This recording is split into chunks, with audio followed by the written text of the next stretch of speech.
perkenalkan, nama saya Juliet Maharani dengan NIM 230801070 dari Fakultas Hukum. Dan kali ini saya akan menjelaskan mengenai literasi digital di zaman sekarang itu seperti apa.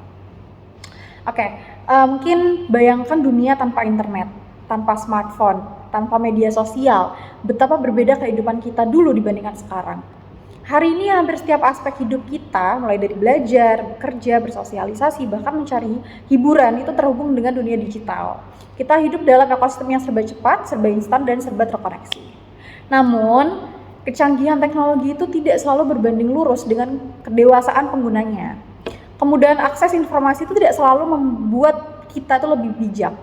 Dan kedekatan virtual tidak selalu berarti kedekatan emosional. Karena itu, literasi digital bukan hanya keterampilan tambahan tapi kebutuhan dasar kita. Dan lebih penting lagi, literasi digital harus selalu dikaitkan dengan nilai paling mendasar dalam hidup manusia. Nah, kita masuk ke segmen pertama. Apa itu literasi digital?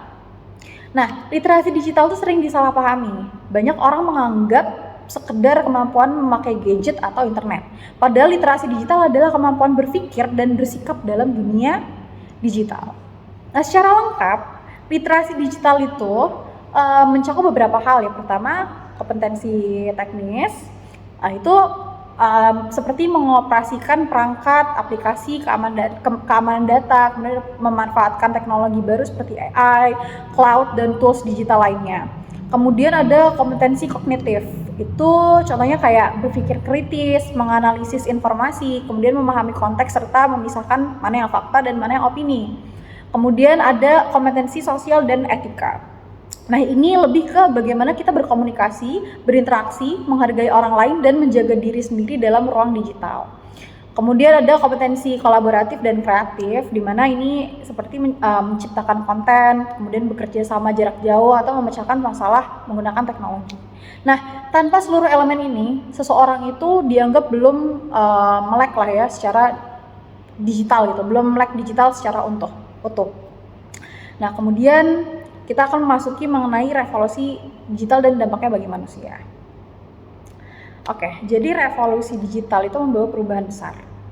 Mulai dari cara bekerja yang berubah, mungkin dari kantor fisik ke remote working, terus cara belajar berubah dari kelas tradisional ke e-learning, terus cara berinteraksi berubah dari tatap muka ke chat atau video call, terus cara mencari informasi berubah dari buku ke mesin pencarian. Namun perubahan ini bukan tanpa risiko. Nah, ini punya dampak negatif, di mana mungkin dampak negatifnya itu informasi mudah diakses. Kemudian kreativitas, itu positif. Kemudian kreativitas berkembang secara pesat.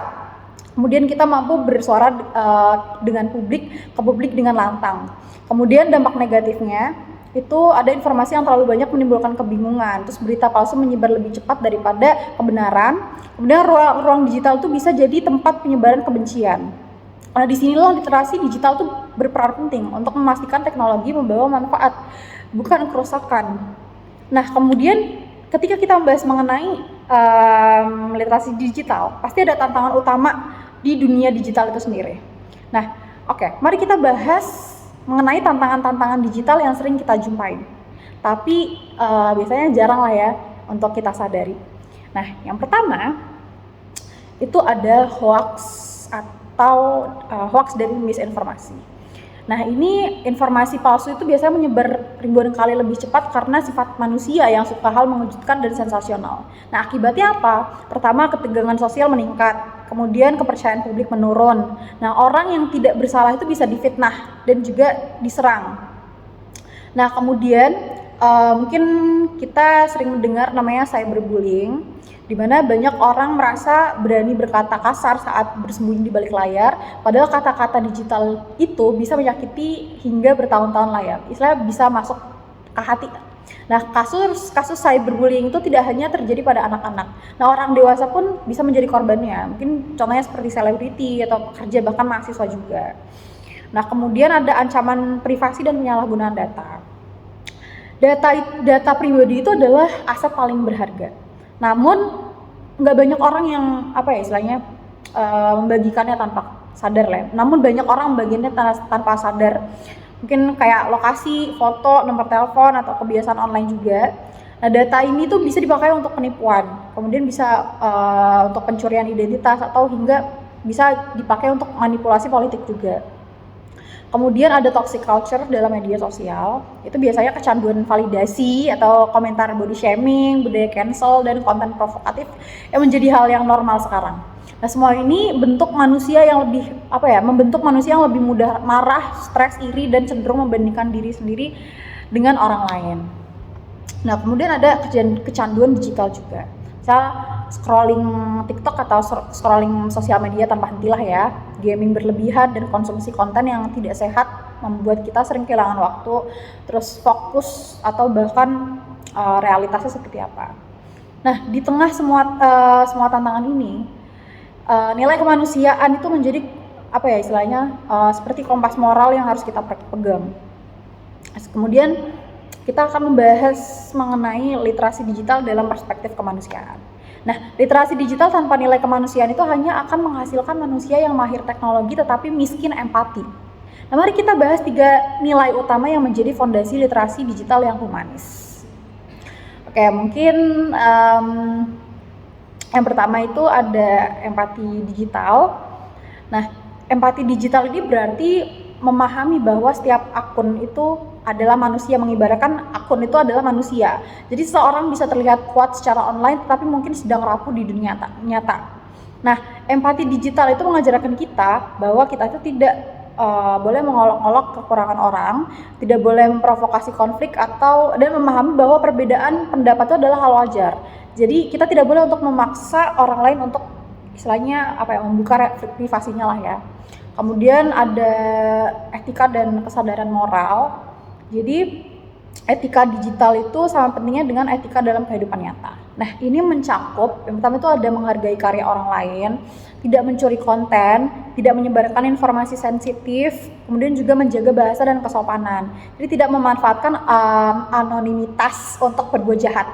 Jadi tanpa etika, dunia digital itu akan menjadi sama seperti akan menjadi aturan yang penuh dengan kekacauan. Kemudian kita juga harus tahu tanggung jawab dan kesadaran sosial. Jadi setiap tindakan digital itu punya dampak sosialnya. Contohnya, ketika kita membagikan hoax, itu sama saja kita akan merusak ketenangan masyarakat.